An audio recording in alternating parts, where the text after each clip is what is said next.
പിതാവിൻ്റെയും പുത്രൻ്റെയും പരിശുദ്ധാത്മാവിൻ്റെയും നാമത്തിൽ ആമേൻ. എൻ്റെ പ്രിയപ്പെട്ടവരെ, എല്ലാവർക്കും എൻ്റെ സ്നേഹവന്ദനം. ഇന്ന് ഓഗസ്റ്റ് 26 ചൊവ്വാഴ്ചയാണ്. അമ്മേ പരിശുദ്ധമേ, അമ്മേ പരിശുദ്ധമേ, ദൈവമാതാവേ, കൃപാസനത്തിലൂടെ ഞങ്ങളുടെ ദേശത്തിനും അമ്മ മധ്യസ്ഥം തേടി തന്ന എല്ലാ അനുഗ്രഹങ്ങൾക്കും കൃപകൾക്കും ഞങ്ങളിപ്പോൾ ഹൃദയം നിറഞ്ഞ നന്ദി പറയുന്നു. അമ്മേ പരിശുദ്ധമേ, അമ്മേ പരിശുദ്ധമേ, ദൈവമാതാവേ, 2004 ഡിസംബർ 7 ഉച്ചകഴിഞ്ഞ് 2:30 കൃപാസനത്തിൽ സംഭവിച്ച അമ്മയുടെ പ്രത്യക്ഷപ്പെടലിനെ കുറിച്ച് തിരുസഭയ്ക്ക് സമർപ്പിച്ചിരിക്കുന്ന പഠനരേഖകളുടെ മേൽ സഭാത്മകമായ പഠനം ആരംഭിക്കുവാൻ ഞങ്ങൾ പ്രാർത്ഥിക്കുന്നു. അമ്മേ പരിശുദ്ധമേ, ഭൂസ്വർലോകങ്ങളുടെ രാജ്ഞിയായ അങ്ങേയ്ക്ക് ഭൗമ സംരക്ഷണത്തിനായി പ്രപഞ്ച പ്രകൃതിയെ തന്നെ തിരുസഭ പ്രതിഷ്ഠിക്കുവാൻ ഈ പ്രത്യക്ഷീകരണം വഴി ഇടയാക്കണമേ. പരിശുദ്ധമേ, ജപമാല മാതാവേ, സകല കൃപാസനം പ്രാർത്ഥനകളോടും ചേർത്ത് ഞങ്ങളിപ്പോൾ പ്രാർത്ഥിക്കുന്ന ഈ കുടുംബത്തിന്റെ പ്രത്യേക നിയോഗം പറമക്കളെ,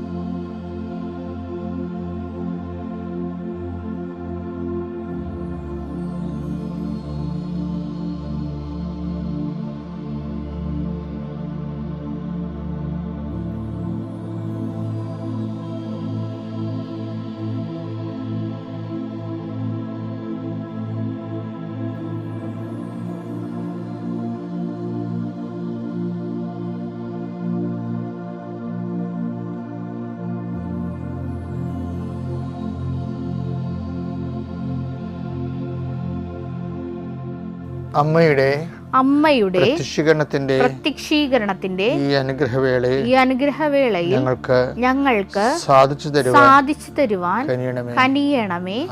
ആമേൻ. വിശ്വാസ പ്രമാണം. സർവശക്തനായ പിതാവും ആകാശത്തിന്റെയും ഭൂമിയുടെയും സൃഷ്ടാവുമായ ദൈവത്തിൽ ഞാൻ വിശ്വസിക്കുന്നു. അവിടുത്തെ ഏകപുത്രനും ഞങ്ങളുടെ കർത്താവുമായ ഈശോ മിശിഹായിലും ഞാൻ വിശ്വസിക്കുന്നു. ഈ പുത്രൻ പരിശുദ്ധാത്മാവിനാൽ ഗർഭസ്ഥനായി കന്യകാമറിയത്തിൽ നിന്ന് പിറന്ന് പൊന്തിയോസ് പീലാത്തോസിന്റെ കാലത്ത് പീഡകൾ സഹിച്ച് കുരിശിൽ തറയ്ക്കപ്പെട്ട് മരിച്ച് അടക്കപ്പെട്ട് പാതാളങ്ങളിൽ ഇറങ്ങി മരിച്ചവരുടെ ഇടയിൽ നിന്ന് 3-ാം നാൾ ഉയർത്ത് സ്വർഗത്തിലേക്ക് എഴുന്നള്ളി സർവശക്തിയുള്ള പിതാവായ ദൈവത്തിന്റെ വലതുഭാഗത്തിരിക്കുന്നു. അവിടെ നിന്ന് ജീവിക്കുന്നവരെയും മരിച്ചവരെയും വിധിക്കുവാൻ വരുമെന്നും ഞാൻ വിശ്വസിക്കുന്നു. പരിശുദ്ധാത്മാവിലും ഞാൻ വിശ്വസിക്കുന്നു. വിശുദ്ധ കത്തോലിക്കാ സഭയിലും പുണ്യവാന്മാരുടെ ഐക്യത്തിലും പാപങ്ങളുടെ മോചനത്തിലും ശരീരത്തിന്റെ ഉയർപ്പിലും നിത്യമായ ജീവിതത്തിലും ഞാൻ വിശ്വസിക്കുന്നു. ആമേൻ. സ്വർഗ്ഗസ്ഥനായ ഞങ്ങളുടെ പിതാവേ, അങ്ങയുടെ നാമം പൂജിതമാകണമേ. അങ്ങയുടെ രാജ്യം വരണമേ. അങ്ങയുടെ തിരുമനസ് സ്വർഗത്തിലെ പോലെ ഭൂമിയിലും ആകണമേ. അന്നു വേണ്ടുന്ന ആഹാരം ഇന്ന് ഞങ്ങൾക്ക് തരണമേ.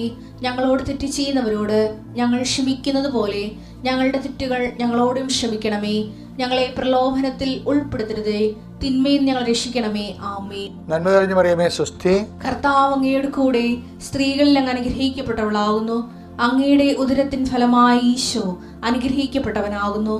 പരിശുദ്ധ മറിയമേ, തമ്പുരാന്റെ അമ്മേ, പാപികളായ ഞങ്ങൾക്ക് വേണ്ടി ഇപ്പോഴും ഞങ്ങളുടെ മരണസമയത്തും തമ്പുരാനോട് അപേക്ഷിക്കണമേ. ആമേൻ.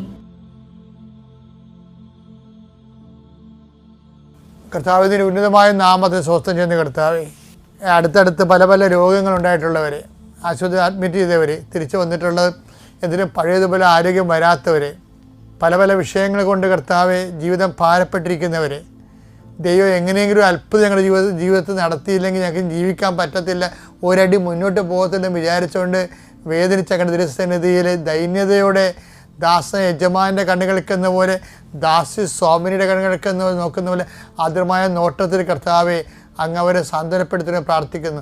എൻ്റെ കർത്താവിൻ്റെ ഉന്നതമായ നാമത്തിൽ സഭയുടെ അധികാരത്തിൽ കുരിശടയാളത്തിൽ ദൈവശക്തിയ നീ എന്തിനു വേണ്ടി പരിശ്രമിക്കുന്നുവോ, നീ എന്തിനു വേണ്ടി ലക്ഷ്യം വെച്ചുകൊണ്ട് പരിശ്രമിക്കുന്നുവോ അത് നേടിയെടുക്കുന്നതിന് നിന്റെ കഴിവുകളോ നിനക്ക് അതിനുള്ള ത്രാണികളോ ഇല്ലെങ്കിൽ കർത്താവ് തന്നെ നിൻ്റെ കൂടെ വരികയും ശക്തിപ്പെടുത്തുകയും സാന്ത്വനപ്പെടുത്തുകയും ചെയ്യുക. കർത്താവ് ജോഷുവോട് പറഞ്ഞ പോലെ ശക്തനും ധീരനുമായിരിക്കുന്ന ആലോചിച്ചതുപോലെ കർത്താവെ അങ്ങയുടെ മക്കളോട് നിൻ്റെ നാമത്തിൽ ഞാൻ പറയുന്നു, ശക്തനും ധീരനുമായിരിക്കുക, ശക്തയും ധീരയുമായിരിക്കുക. കർത്താവ് നിന്നെ ആശീർവദിക്കുന്നു. നീ അനുഭവം നിങ്ങൾ ഇന്ന് കാണുന്ന ഈജിപ്തുകാരെ നാളെ നിങ്ങൾ കാണത്തില്ലെന്ന് അരുളി ചെയ്ത പോലെ നിങ്ങൾ ഇന്ന് കാണുന്ന പ്രതിസന്ധി നാളെ നിങ്ങളുടെ മുമ്പിൽ ഉണ്ടാകത്തില്ല എന്ന് കർത്താവ് അരുളി ചെയ്യുന്നു. ആ വാക്കിൽ വിശ്വസിച്ചുകൊണ്ട് ദൈവത്തെ സന്നിധിയിൽ കരുത്ത് പ്രാപിക്കുക. നിത്യം പിതാവും പുത്രനും പരിശുദ്ധാത്മാവായ സർവ്വേശ്വരായി നീക്കുവാമേ. നമ്മൾ ഇന്നലെ കണ്ടത് എൻ്റെ വേറൊരു ഭാഗമാണ് ഇന്ന് കാണുന്നത്. ദൈവസംരക്ഷണം തന്നെയാണ് വിഷയം. ദൈവസംരക്ഷണം എന്ന് പറയുമ്പോൾ ദൈവത്തെ അംഗീകരിച്ചു എല്ലാ തലങ്ങളിലും, നമ്മുടെ എല്ലാ വിജയങ്ങളിലും പരാജയങ്ങളിലും നമ്മൾ ദൈവത്തെ അംഗീകരിക്കണം. അല്ലാതെ വിജയം വരുമ്പോൾ മാത്രം, സന്തോഷം വരുമ്പോൾ മാത്രമല്ല, അല്ലാത്ത മേഖലകളിലും എനിക്ക് പലപ്പോഴും തോന്നിയിട്ടുള്ളത്, നമുക്ക് നെഗറ്റീവ് ലൈഫിൽ സംഭവിക്കുന്ന സമയത്താണ് നമ്മൾ കുറച്ച് കൂടുതൽ സ്വസ്ഥം പറയേണ്ടത് തോന്നുന്നത്. കർത്താവ് നമുക്ക് അവശേഷിപ്പിച്ച് പോയ ഒരു സംഭവമാണ്. അതായത് യൂദാസ് ഒറ്റിക്കൊടുക്കാനായിട്ട് അന്ത്യത്താഴ മേശയിൽ നിന്ന് പുറത്തേക്ക് പോയി. ഇനി അടുത്ത ഘട്ടം ഒരു മണിക്കൂറിനുള്ളിൽ അവൻ ഒലിവ് തോട്ടത്തിൽ എത്തണ മുമ്പ് കുറേ കാര്യങ്ങൾ സംഭവിക്കും. അവൻ അറസ്റ്റ് ചെയ്യപ്പെട്ട് കഴിഞ്ഞാൽ പിന്നെ സംഭവിക്കണത് പത്രോസും, എനിക്ക് പത്രോസ് തള്ളിപ്പറഞ്ഞതിനേക്കാൾ എനിക്ക് എപ്പോഴും സങ്കടവും ദേഷ്യവും വരണത് മർക്കോസ് ഓടിക്കളഞ്ഞതാണ്. എനിക്ക് പത്രോസിനോട് എനിക്ക് പെട്ടെന്ന് കൂടാൻ പറ്റും, മനസ്സുകൊണ്ട് എനിക്ക് മർക്കോസിനോട് കൂടാൻ പറ്റത്തില്ല. അങ്ങനെ സുവിശേഷം എഴുതാൻ പാടില്ലായിരുന്നെന്ന് ചിന്തിക്കുന്ന ഒരാളാണ് ഞാൻ. കാര്യം അദ്ദേഹത്തിൻ്റെ അനുതാപത്തെക്കുറിച്ച് ഒരിക്കലും ബൈബിളിലില്ല. അദ്ദേഹം കുരിശിൻ്റെ ചുവട്ടിൽ നിന്ന് ഓടിക്കളഞ്ഞൊരു മനുഷ്യനാണ്. കർത്താവിൻ്റെ ഗെത്സെമനിൽ നിന്ന് ഓടിക്കളഞ്ഞൊരു മനുഷ്യനാണ്.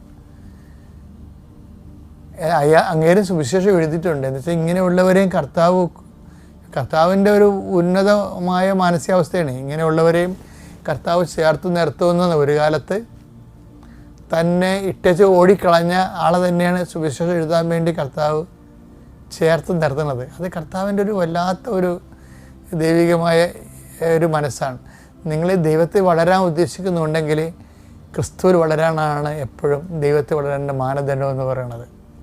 ക്രിസ്തു വളരാൻ അപ്പം അവരെയും കൂടി ഉൾക്കൊണ്ടാണ് പോണത്. പക്ഷേ ഈ സമയത്ത് ഈശോ ഞെട്ടിപ്പിക്കുന്ന സംഭവം ചെയ്യും. ഈ ഇട്ടച്ചും ഓടിക്കളയണ ശിഷ്യനും ഒറ്റുകൊടുക്കാൻ പോകുന്ന ശിഷ്യനും ഇടയ്ക്ക് നിന്നുകൊണ്ട് ഈശോ ഒരു കാര്യം ചെയ്യും. എന്താണ്? അവൻ എഴുന്നേറ്റ് നിന്നൊരു വല്ലാത്തൊരു സ്വസ്ത്രഗീതം പാടും. എനിക്ക് എപ്പോഴും ആവേശം കൊള്ളിക്കുന്ന സംഭവമാണത്. അത് വായിച്ചത് മത്തായി 26:30. സ്തോത്രഗീതം ആലപിച്ച ശേഷം അവർ ഒലിവ് മലയിലേക്ക്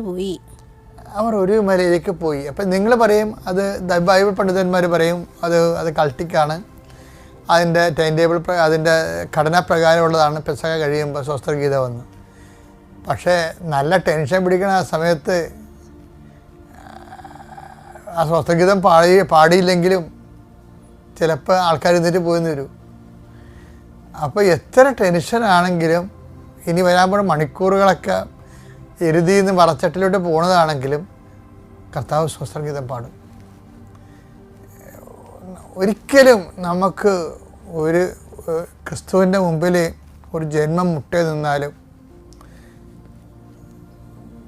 ക്രിസ്തുവിനെ പഠിക്കണമെങ്കിൽ പരമപിതാവിൻ്റെ പ്രത്യേക പാസ്വേഡ് വേണ്ടി വരും. അത്രയും എളിമപ്പെടണം നമ്മൾ. കാര്യം എല്ലാത്തിനും പരിഹാരമുണ്ട് എന്ന് മനസ്സിലാകുന്നതുകൊണ്ടാണ് അവനപ്പോഴും ഈ ആവൽഘട്ടത്തിലും സ്വസ്ത്രഗീതം പാടുന്നത്. സ്വസ്ത്രഗീതം പാടിയിട്ടാണ് അവർ പോകുന്നത്. അപ്പോൾ ഇതൊക്കെ ദൈവത്തെ മഹത്വപ്പെടുത്തുന്നതിനുള്ള ഒരു നമ്മുടെ ക്രിസ്തീയ ആധ്യാത്മികതയുടെ ഒരു അടയാളപ്പെടുത്തപ്പെട്ടിട്ടുള്ള ഒരു അടിസ്ഥാന തത്വമാണ്. അപ്പോൾ നമുക്ക് മുമ്പിൽ എന്തെങ്കിലും ഒരു സങ്കടകരമായ ഒരവസ്ഥ, ഒരാൾ നമ്മളെ ഒറ്റപ്പെടുത്തി, അല്ലെങ്കിൽ നമ്മൾ പ്രതീക്ഷിച്ച പോലെ ഘടകവിരുദ്ധമായിട്ട് എന്തെങ്കിലും ജീവിതത്തിൽ സംഭവിച്ചു എന്ന് പറയുമ്പോൾ സുവിശേഷം പറയണത് അത് സ്വസ്ഥഗീതത്തിനുള്ള സമയമാണെന്നാണ്. മനസ്സിലായ? അല്ല ആരെയും തെറി വിളിക്കാനുള്ള, അല്ലാതെ ഞങ്ങളെ വിളിച്ചും പൂക്കും അറിയാൻ വെച്ചിട്ടുണ്ട്. ദൈവത്തെ അറിയാൻ പാടില്ലാത്ത മനുഷ്യനെ എന്തെങ്കിലുമൊക്കെ വിളിച്ച് പറയാം. അതുകൊണ്ട് ഈ സംസർഗം എപ്പോഴും നമ്മുടെ പ്രശ്നമാണ്. ദൈവത്തെ അംഗീകരിക്കുകയും ആ ദൈവത്തിൻ്റെ വഴികളെക്കുറിച്ച് ബോധ്യമില്ലാത്ത ആൾക്കാരുടെ കൂടെ നമ്മൾ കൂടി സഞ്ചരിച്ചാൽ, ഞാൻ കഴിഞ്ഞ ആഴ്ചയിൽ പറഞ്ഞ പ്രസരണ നഷ്ടം ഉണ്ടാകും. ഇനി പ്രസരണ നഷ്ടം ഉണ്ടാകാതിരിക്കാൻ വേണ്ടി ഇപ്പം ചിലരൊക്കെ വന്ന് സംസാരിക്കുമ്പോൾ, ഇപ്പം ഞാൻ ഒത്തിരി പല പ്രവർത്തനങ്ങളിലൊക്കെ ഒഴിയിരിക്കണം, കാരണം പലതരത്തിലുള്ള ആൾക്കാരൊക്കെ വരും. ഞാൻ മിക്കവാറും മിണ്ടത്തില്ല. എന്താ കാര്യം? അവർ പറയുന്നത് സുവിശേഷ വിഹിതമല്ലെന്നും അതുപോലെ തന്നെ ക്രിസ്തുവിൻ്റെ ചൈതന്യത്തിൻ്റെ ധാരയിലല്ലെന്നൊക്കെ നമുക്കറിയാം. അതുകൊണ്ട് നമ്മളെന്ത് ചെയ്യും? നമ്മളെ മൂളിക്കേട്ടുകൊണ്ട് അതിനെ സപ്പോർട്ട് ചെയ്യത്തില്ല, മിണ്ടത്തില്ല, അല്ലെ മാറി നിൽക്കാൻ അങ്ങോട്ട്. അപ്പോൾ എന്ന് വെച്ചാൽ നമ്മൾ ഈ വിഷയത്തിൽ നമ്മുടെ ചൈതന്യം കെട്ടുപോകാതിരിക്കാൻ വേണ്ടി നമ്മളെ പ്രത്യേകം ശ്രദ്ധിക്കുക. അത് ഈ ആധ്യാത്മികത എന്ന് പറയണത് നമ്മളെ ശ്രദ്ധിച്ചാലേ നിലനിൽക്കത്തുള്ളൂ. അതാണ് ഈശോ ഈ വേലി കെട്ടണം എന്നൊക്കെ പറയത്തില്ലേ. മുന്തിരിത്തോട്ടം നട്ടു വളർത്തി ചക്ക് സ്ഥാപിച്ചു, പക്ഷേ വേലി കെട്ടി. ഒരു വേലി കെട്ടുന്നതിന് ആരുടെങ്കിലൊക്കെ ആക്രമണം ഉണ്ടാകാതിരിക്കാൻ വേണ്ടിയാണ് വേലി കെട്ടണത്. അപ്പം നമുക്ക് നമ്മളുടെ ചൈതന്യം നഷ്ടപ്പെടുത്തുന്നു കാണുന്ന സ്ഥലത്ത് വെച്ചൊരു വേലി വേണ്ടതാണ്. നമുക്ക് ദൈവത്തെയും കാണാവുന്ന ഒരു വേലി അപ്പോൾ നമ്മൾ സംരക്ഷിക്കുന്നുവെന്ന് മനസ്സിലാക്കിയ ദൈവം നമ്മളെ ആത്മാർത്ഥയെ മനസ്സിലാക്കിക്കൊണ്ട് ദൈവം നമ്മളെ സഹായിക്കും. ഞാൻ പറഞ്ഞ മനസ്സിലായില്ലേ? സ്വസ്ത്രഗീതം സഹനത്തിൻ്റെ സങ്കടത്തിൻ്റെ സമയത്ത് സ്വസ്ത്രഗീതം ആലപിക്കാൻ നീ പഠിച്ചാൽ നീ ക്രിസ്ത്യാനിയായി.